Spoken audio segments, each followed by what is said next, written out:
What disappears first, a woman or the truth about what happened to her? Jennifer Kesse left her Orlando condo on a Tuesday morning and vanished without a sound. No struggle, no witnesses, no goodbye. Her car would be found days later, but Jennifer never would. And from the very first hour, something about this case refused to line up. Jennifer never vanished randomly. Something stopped her, and someone knew exactly when. Police called it a missing person. Her family called it impossible. Jennifer was punctual, predictable, careful. She never missed work. She never ignored her phone. Yet that morning, she did both. Investigators said there were no signs of a crime inside her condo. But absence itself became the loudest clue and the most dangerous assumption. Who was Jennifer Kesse before she vanished? And why does that matter? She was 24, a finance professional, organized, cautious, newly returned from vacation. Her routine was rigid, same route, same time, same parking space. Investigators framed this consistency as stability. But critics would later ask whether predictability made her visible to the wrong person. Jennifer lived alone in a condo complex still under construction. Temporary workers came and went. Security was inconsistent. Complaints about catcalls and discomfort had circulated quietly. Police would later downplay this environment, but Jennifer's parents wouldn't. Because routine doesn't protect you. It exposes patterns, and patterns can be studied. What do we actually know about Jennifer's final morning? Her phone stopped moving after 8 a.m. She never clocked in at work.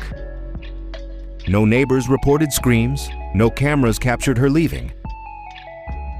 Police assumed she walked to her car, but assumptions filled the silence where evidence should have been.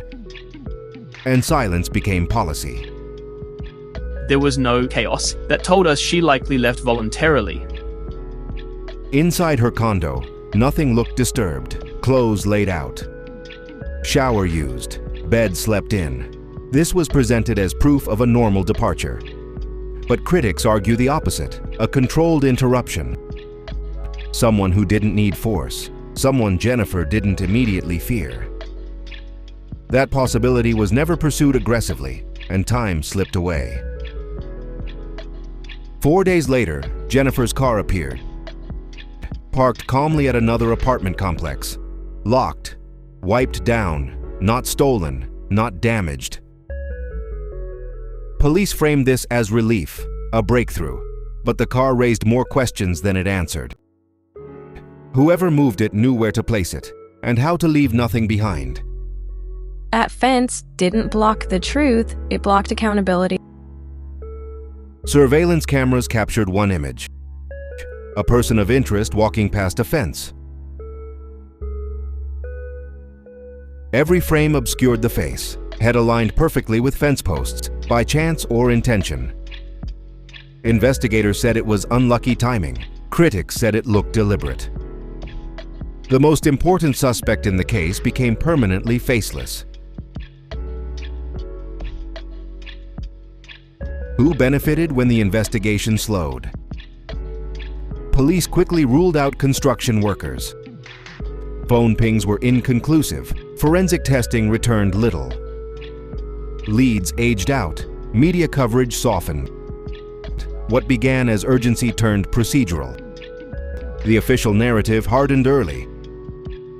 And once locked in, alternative theories struggled to breathe.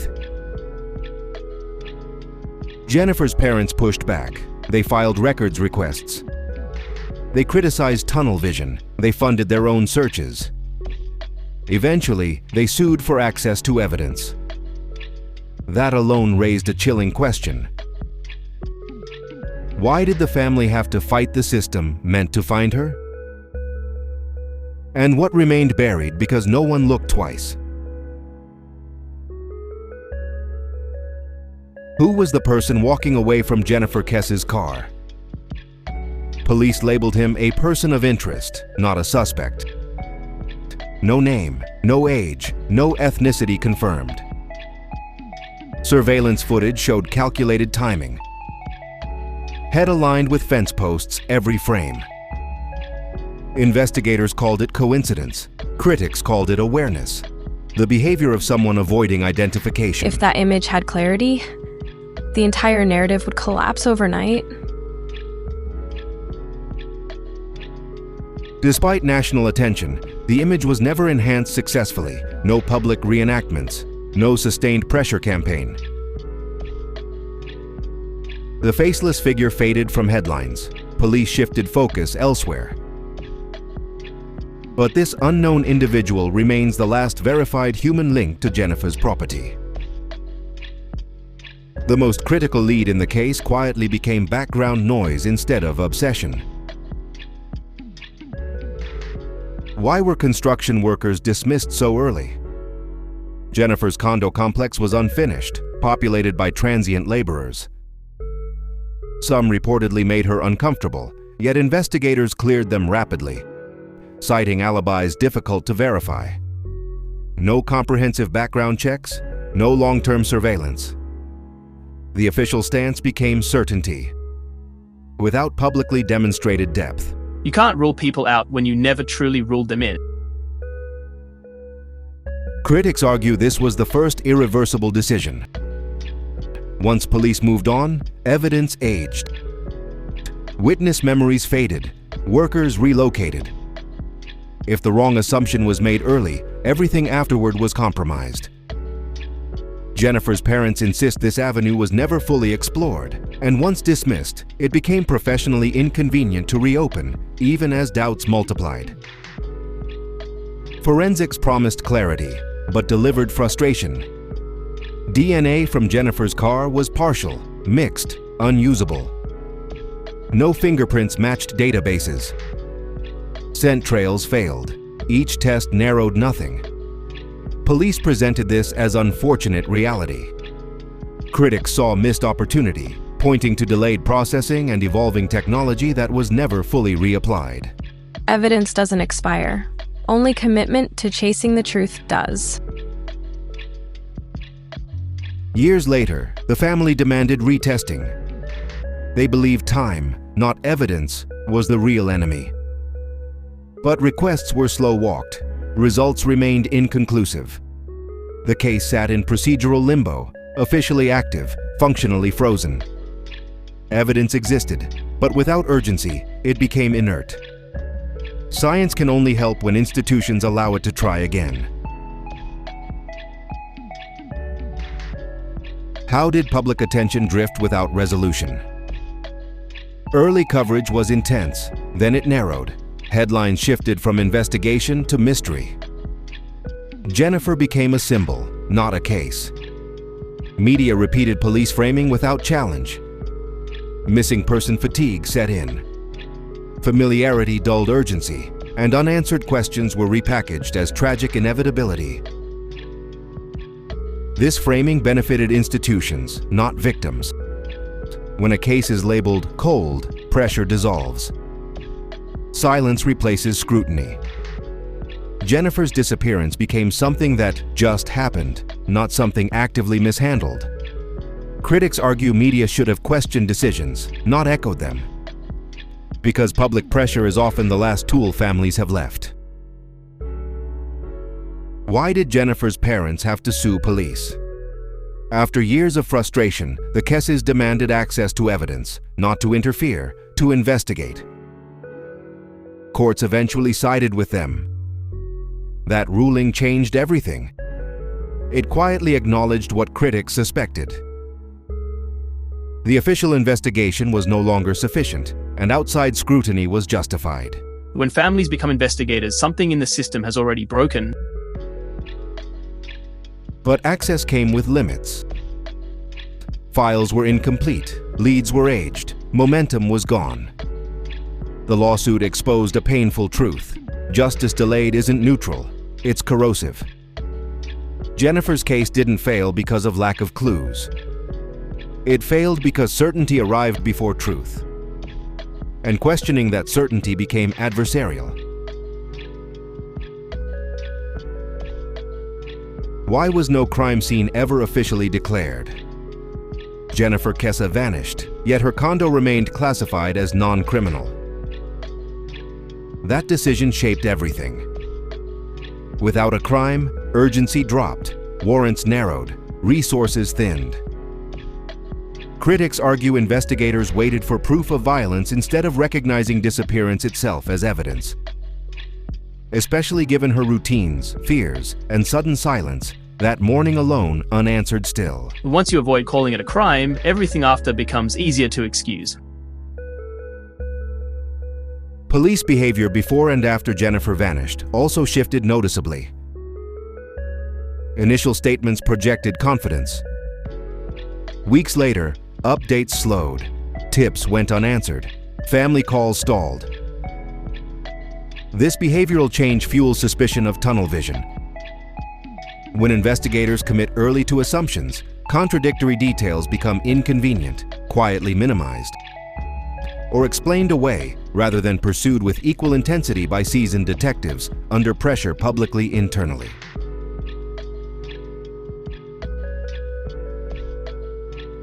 What alternative theories were quietly discussed but never centered? Some suggested an acquaintance encounter. Others suspected opportunistic abduction. A few believed workplace surveillance preceded the crime. None became official. Police framed speculation as distraction. But critics argue exploring multiple theories prevents fixation, especially when physical evidence remains thin and timelines uncertain during early investigative decision-making phases critical, formative, irreversible. Expert disagreement rarely reached the public. Former detectives questioned evidence handling. Legal analysts noted procedural rigidity. Missing person specialists criticized delayed canvassing. These voices existed, but off-camera. Without amplification, official conclusions dominated perception.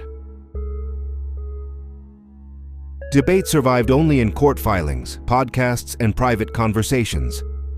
Never press conferences where authority remained visually unchallenged and uncontested by audiences nationwide quietly consuming narratives. No trial means no pressure, and pressure is where weak conclusions break. What role did legal finality play without a verdict? No arrest meant no trial. No trial meant no cross-examination. Decisions were never stress-tested publicly. This absence of legal confrontation protected assumptions. Without defense scrutiny or judicial pressure, investigative gaps stayed theoretical, not exposed under oath or evidentiary challenge where contradictions surface and narratives collapse visibly in courtrooms nationally. When appeals exist, errors surface. Here, there was nothing to appeal. Jennifer's case froze pre-trial.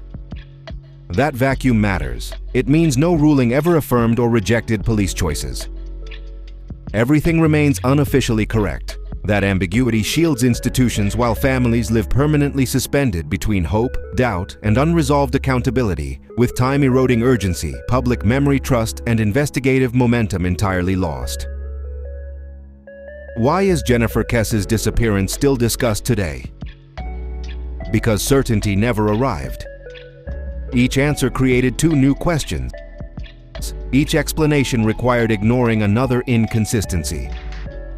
True closure demands coherence. This case offers none. Instead, it presents a patchwork of decisions defended individually, yet conflicting collectively under careful scrutiny when examined against behavior evidence, timelines, assumptions drawn early without revision pressure, accountability. The story persists because doubt persists. Jennifer is not just missing, she is unresolved. Official narratives remain intact, yet unconvincing. Counter-narratives remain plausible, yet unproven. That tension keeps this case alive. It forces uncomfortable questions about competence, transparency, and whether truth was ever prioritized over speed, image management, and institutional self-protection during early investigative decision-making phases crucial. What unanswered contradiction defines this case most clearly? Police say nothing indicates a crime, yet Jennifer Kesse has never been found. No voluntary exit explains erased evidence, calculated car placement, or vanished suspect. The logic fails when explanations require improbability stacking. Skepticism becomes rational, not conspiratorial, especially for families, observers, analysts reviewing decisions retrospectively without emotional distance, closure, certainty, truth. So the question remains deliberately open. Was this a perfect crime or a flawed investigation defended too early? Jennifer Kesse's disappearance sits between those possibilities. Until the faceless suspect is identified, evidence fully re-examined, and assumptions challenged publicly, the official story remains intact, but not resolved by those still seeking accountability answers. Transparency, justice beyond silence, procedure time. Years later, technology promised a second chance for answers. Digital enhancement tools advanced, DNA databases expanded, facial recognition improved. Yet Jennifer Kesse's evidence remained largely untouched. Critics asked why cold case resources were not aggressively applied. Police cited prioritization limits. Families heard something else. The case was no longer urgent enough to justify reinvestment, despite lingering questions demanding investigative commitment. Cold cases are choices, not accidents. Every year without action narrows possibilities. Witnesses die, memories distort, suspects age. In Jennifer's case, time protected errors rather than corrected them. Critics argue delayed review preserved early assumptions. Re-examination risks exposing mistakes. Silence, by contrast, maintains institutional comfort, while families endure endless waiting without closure or resolution. Accountability. Truth, urgency, transparency, justice. Jennifer Kesse's parents refused passive grief. They built websites, filed public records requests, organized billboards, spoke relentlessly. Their advocacy reframed the case nationally. But it also created friction. Police cooperation cooled, communication tightened. Critics say persistence threatened authority. Yet without the Kesses, much evidence access, media attention, and sustained pressure would have disappeared years earlier, leaving unanswered questions buried indefinitely. Families challenging investigations face an unspoken cost. They become adversarial, support erodes, sympathy fractures. Jennifer's parents were labeled difficult by some observers. Others called them heroic. That split mirrors the case itself. Cooperation versus confrontation, trust versus scrutiny. When families must fight for transparency, the system's neutrality becomes questionable, not theirs. Especially when outcomes remain unresolved despite years passing silently. Speculation filled gaps investigators left open. Online forums dissected footage, frame by frame. Amateur analysts mapped timelines. Some theories stretched logic, others highlighted overlooked details. Police dismissed most as noise, but crowdsourcing has solved cases before. The danger lies not in speculation, but ignoring questions that official narratives never convincingly answered under sustained scrutiny from independent experts, families, analysts, observers. Law enforcement warns speculation harms investigations. Sometimes that is true. False leads consume resources. Yet controlled transparency can invite breakthroughs. Jennifer Kesse's case sat between extremes. Information was withheld, then leaks occurred. Trust eroded. Without structured public engagement, speculation grew unchecked. Silence created its own noise, filling absence with theories rather than verified progress or accountability from authorities, institutions, investigators. Every cold case carries a tipping point. For Jennifer Kesse, it never arrived. No confession, no remains, no arrest. Instead, permanence settled in. The case became symbolic of investigative fragility. It is cited in training, podcasts, classrooms, not as solved, but as cautionary. A reminder that early decisions echo loudly, even decades later across institutions, communities, families, law enforcement, history. This legacy complicates closure. Closure implies an ending. Jennifer's story resists one. It lives in unresolved files and restless minds. Each anniversary revives questions. Each development disappoints. The system moves on. Families cannot. That imbalance sustains discussion. It also sustains discomfort about how easily unresolved cases fade without continuous pressure demanding renewed accountability from institutions, media, authorities, leaders, decision-makers involved. So what remains after nearly 2 decades? A woman gone, a suspect unseen, evidence untested fully, confidence asserted, not proven. Jennifer Kesse's disappearance remains suspended between certainty and doubt. The official story stands by default, not validation, and defaults are fragile. They collapse when revisited with courage, transparency, and willingness to admit early misjudgments by institutions, authorities, investigators, leadership, systems. The final question is not where Jennifer Kesse is. It is why clarity was never pursued with urgency equal to her absence. Was truth delayed by caution or avoided by certainty? Until those choices are examined publicly, this case remains unresolved by design, and unresolved cases do not end. They wait silently for accountability to arrive within justice, systems, society.